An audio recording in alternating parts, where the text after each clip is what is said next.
Well, hello everybody and welcome back to the channel, friends. Welcome to Saturday morning React-TOONS. This time we'll be watching Mobile Suit Gundam Season 1, Episode 4, Escape from Luna 2. I have been absolutely loving this. Again, it's just different enough from Robotech for me to be really engaged with it and have a couple beats and similarities to it to make me initially really like it. So friends, it's hitting the appropriate mixture for me, so I can't wait to watch any more of this. So wait no longer, we shall. If you could do me a quick favor, hit that like button, smash that subscribe, ring that bell for notifications. It greatly helps out a small channel and allows me to alert you next time it's time for Mobile Suit Gundam or any of our sci-fi fare. And of course, if there's anything that we do that you would like early or in its full-length format, the link to our Patreon is in the description. And if you're not a fan of Patreon, consider YouTube memberships. You'll get all of our episodes at least a day early. But my dear friends, all that is then and this is now, and now it's time for Mobile Suit Gundam Season 1, Episode 4, Escape from Luna 2. Prepare to engage maximum warp reaction. And away we go!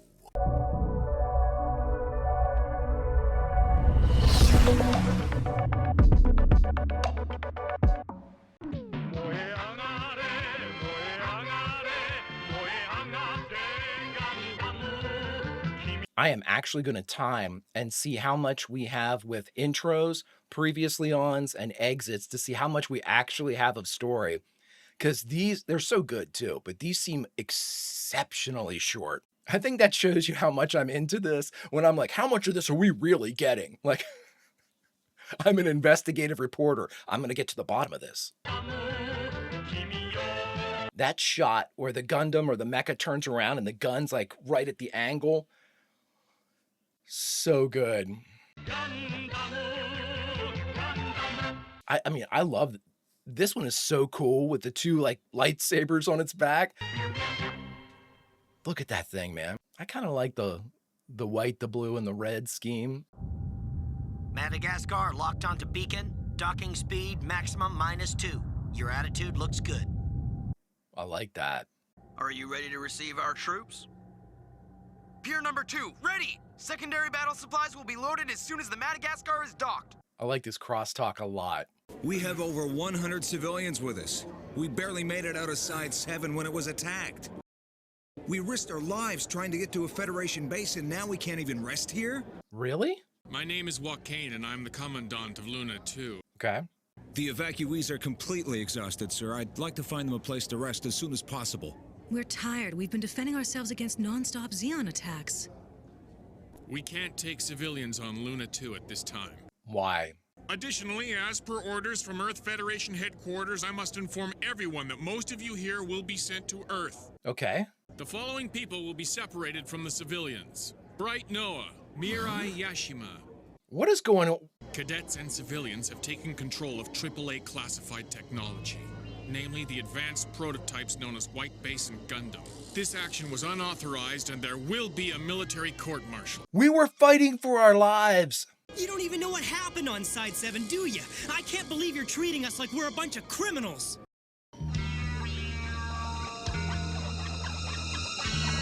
Yeah, can we talk to the captain here? I'm Joaquin, Commandant of Luna 2. Right.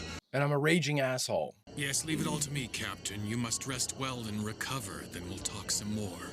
Yes, we're going to court-martial everybody because that seems to be an appropriate use of resources and time, but also savagely realistic in the military structure. The Musai will be coming.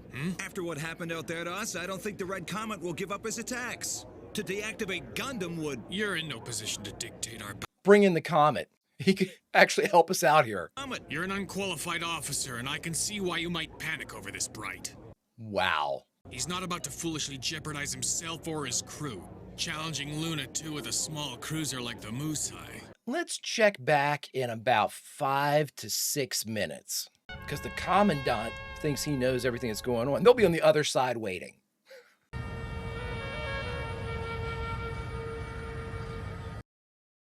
Are you sure that Luna 2's radar can't detect us? Yes, sir. The density of Minovsky particles is high enough. We'll be safe. You all told me about the particles. That's why they don't have long-range weapons. But now that technology has gotten so advanced, we're back to fighting face-to-face the way people did centuries ago. Love it. Luna 2 is known to have extensive defense facilities. Your average military commander would never expect a ship like Musai to attack it. Average. Average. Commandant catching a stray. Deservedly so.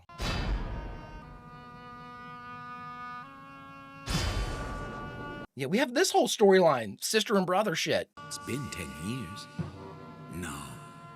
That woman was too brave to be Artesia. Too brave. I love the red comet. We will approach the enemy in commando suits. What? Our primary objective is to capture the Federation's new mobile suit. Capture the enemy's Trojan horse warship despite the risk involved. If we can't capture them, then we'll destroy them. Red comet, who am I to argue? I want to see Commander Joaquin! You're wasting your time, Mr. Bright. But they don't realize that Shar is going to attack. Let him attack. You gotta eat whenever you get the chance because you need your strength to be clear-headed when it's time to go into battle and know when it's time to run. I'm weaselly and untrustworthy.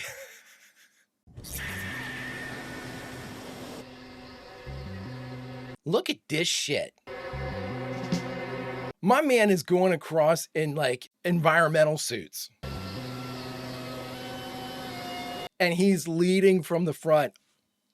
You all know this shit I'm so into. Dead. Effing dead. Saturday morning cartoon.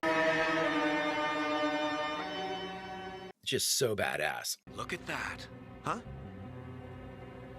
That's an infrared security system. He's too good.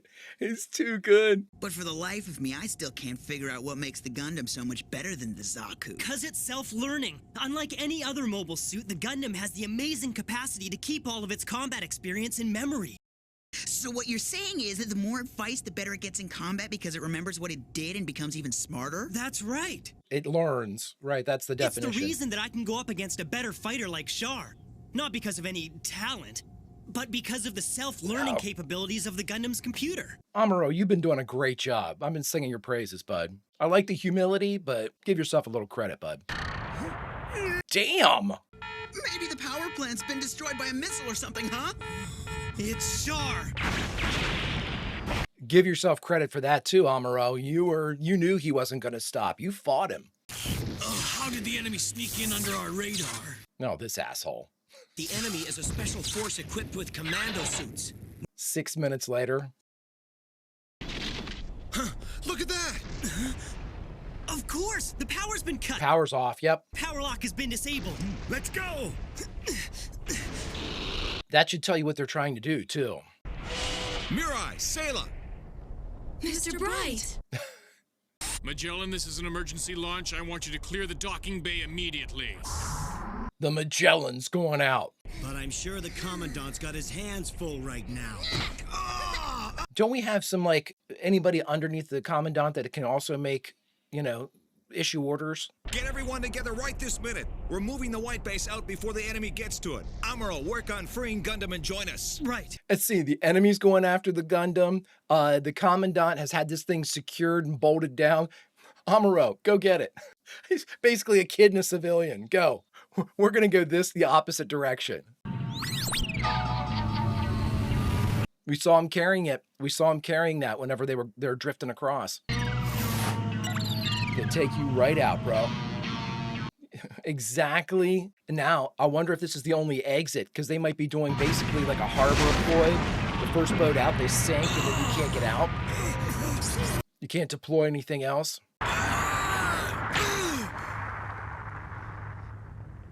Oh no, they set a trap. You think? Now look, he's jackknifed in there and they can't get out. It's blocked the exit, so we're going to have to improvise. Start engines, on the double. When attacking a shipyard, blocking that basically eliminates the forces. The evacuees. They're moving into the gravity block right now. Frau Boa has been directing the operation. I'll go check on Gundam so we can take off. We need to promote Frau. Are you hurt, Commandant? It's all right. I think I got through this with just a scratch. What are you coming to the white base for? Turn your shit around, dude. Personnel are boarding the white base. Get this ship alongside. During this guy's still worried about this. I'm willing to face the consequences. consequences. I'm not afraid, Commandant Joaquin. You have to decide now who your enemy is, sir. Make up your mind if it's the Zeon or us. How dare you? Is that Bright? Yeah. Way to go. Good man. The chain of command is the least of our worries. You soldiers can decide to live and die by any rules you want, Commandant. You can play any games you want, but civilians shouldn't have to lose their lives as a result. And we don't follow your orders as civilians. The White Base and Gundam, as well as the gun cannon and the gun tank, were classified top secret until this moment. Those kids are more familiar with the machines than your own soldiers are. They've already handled them in 2 battles and have gained some experience. But Captain... But Captain what?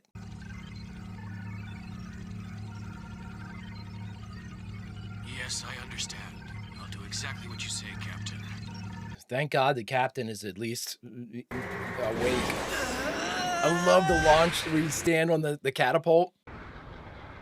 Of course they went back for the suits.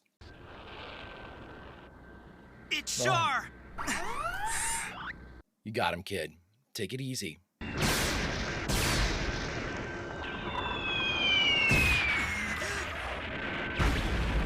Nice job. Nice job. Sword, sword, sword.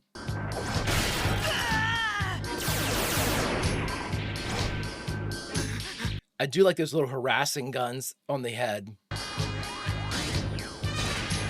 Woo! That shield is something else.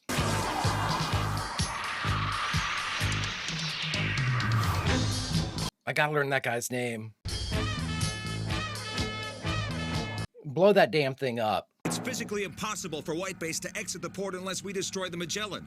If we don't, the Luna 2 fleet will be wiped out and we'll be totally defenseless. Hey, you put it there, dude. Didn't listen. Ran out half-cocked. Destroy the Magellan. Commandant. Secure White Base exactly where it's positioned. Alert all ships to take cover. All of this would have helped initially, Commandant. Wow, they are going at it. Oh! Reverse grip. Amuro, get away from the port. And fire! Dude, throw him in the way.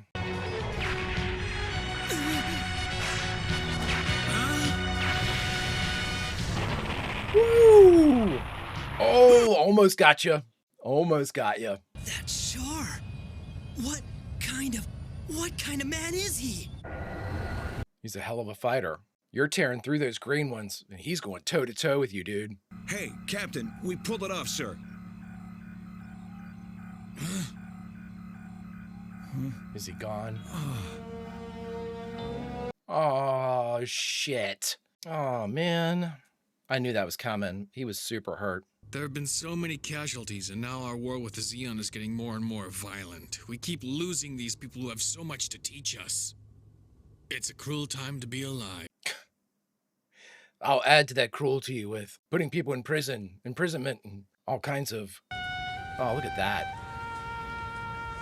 I mean, he was ready for court-martials. He was handing out, like, civilian punishment. He was...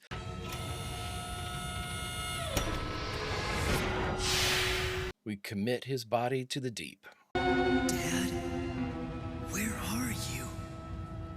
Yeah, because we never saw what happened to him whenever we were escaping in White Base. All right, everybody, we just finished watching Mobile Suit Gundam Season 1, Episode 4, Escape from Luna 2, and the only thing left to do is talk about it. All right, everybody, we just finished Escape from Luna 2, the 4th episode of the 1st season of Mobile Suit Gundam. Now, real quick, everybody, I remember them saying that Luna 2 was like a big asteroid that they brought into orbit to mine for, I think, like metals and things like that for, I guess, spaceship construction, something of that nature. So I didn't want to start speculating in the middle of the really good action during the show, but I'm pretty sure that's what they said in a prior episode, that was why it was brought in. I had a couple of you too over on Patreon reach out when I initially put this up over there, telling me about those particles. I forget the particle name, but I remember basically it went like this. Now, this is what I have in my head, so when I get something wrong in this next statement, please correct me so I don't continue to think that throughout the entire, series and continue to get it wrong, because that's exactly what I'll do. But in a nutshell, these particles that are kind of created from the drives and the things, like their technology kind of emits these particles.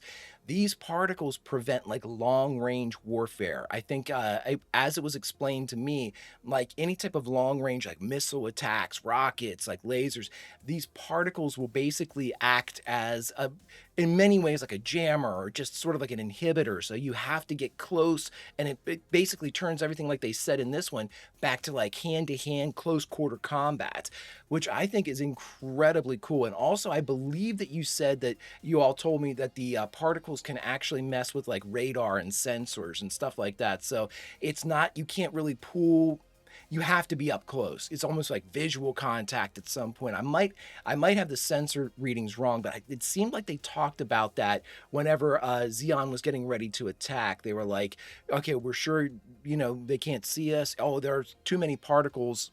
They were definitely, unknown to them.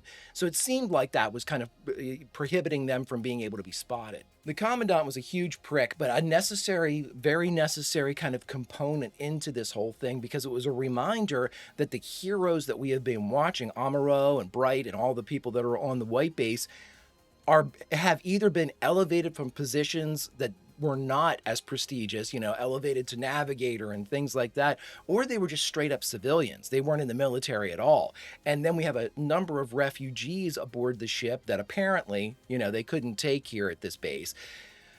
So they were going to send them off to Earth, which, so many of them said, hey, we want to stay inside 7, we don't want to go back, and all of this nonsense. And it was basically just a power play that this guy had, that he wanted to kind of, I don't even understand why he was so pissed. These people were taking control of these ships and technology that they don't have access to. Dude, they were trying to survive. And guess what? They did. And they made it to you so you could reprimand them, so you could court-martial them. Are you out of your mind? And apparently my man was. My man was completely out of his mind. He was ready to double down on all this. Hell, he had just jackknifed the Magellan in the only exit in this place. And when they're flying back, kind of limping back with their tail between their legs in that shuttle, looked down and saw White Base getting people going into it. My God, that's an illegal entry into White. Let's get down there. You have got bigger fish to fry, my friend. Chief of which is, you should probably be removed from command, because I didn't see you make a right decision until you listened to the captain. And did you see how long it took for him to take that order? Stare, cut back to a stare, cut back to a stare. Okay, I'll do what you want. What were you, waiting for him to die? I mean, you almost outweighted him, but I mean, dear God, that guy, what a pain in the ass he was. Jesus. But again, I get spun up, but it's a necessary part of all of this, again, to remind us of where our protagonists have come from. They don't have the same type of respect from outside the theater of operations in which they have come to display themselves. I mean, Bright was a prick too when we first started, but when he saw Amuro and everybody kind of hopping to, he thought, he changed his tune pretty damn quick. But again, Bright's not in a position to be able to like outrank or, explain something to somebody. If outranking officer like the Commandant says, no, shut up, dude. You don't know what you're talking about. We're going to court-martial you. And then where's Bright? Bright's imprisoned with everybody else. It's not like, he was given a reprieve because he was in the military. But so it sets up a very interesting dynamic going forward, because can we expect this? I mean, people are going to want that suit. They're not going to want Amuro to have that suit, especially when they see and start hearing about how it's performing, how it's kicking the shit out of Xeon whenever they come around, with the exception of the Red Comet. I mean, if we had stamps on the side of that thing, I think he's got 5 or 6 now, maybe 7 of the other suits that he's taken out. And I love the humility from Amuro. Oh, that's a learning computer. I'm, basically along for the ride. They were immediately like, that's bullshit. It's got to learn from doing something. It's not going to go out there and fight for itself. It has a pilot for a reason. Just because you got out there and you were, the suit can take a beating. That's the way I like it. The suit can take a beating. That's why he can stand up to them. But I mean, he readily admits it. Amuro says the only reason why I can stand up to the Red Comet is because this thing's learning as it fights. The other thing is too, it's just, I mean, Xeon, the other side always talks about it when they initially go up against our Gundam. Oh my God, they're like, that should have, why, how's that thing still standing? That's my kill shot. I use that. I've taken out 20 other suits like that. This thing's still standing and fighting. It doesn't even seem to be damaged.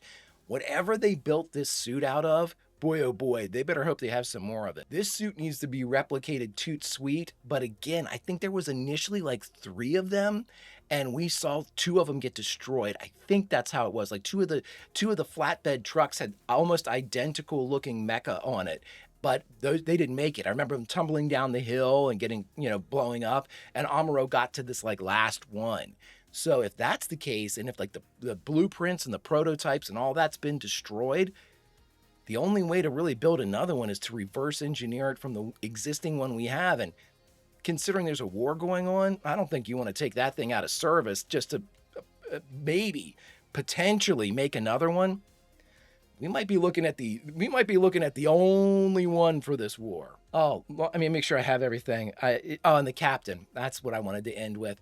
The captain going out. I mean, we could see that coming. He was basically, in many ways, he was like the last of the old guard on White Base, the last of like the official military kind of structure that was on White Base.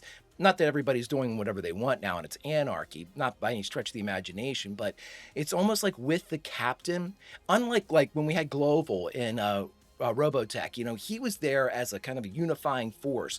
In many ways, our captain here would have, I'm not sure how it would have fit in. It's almost like if he had been in charge, we'd be looking for somebody to replace Amuro at, the earliest time.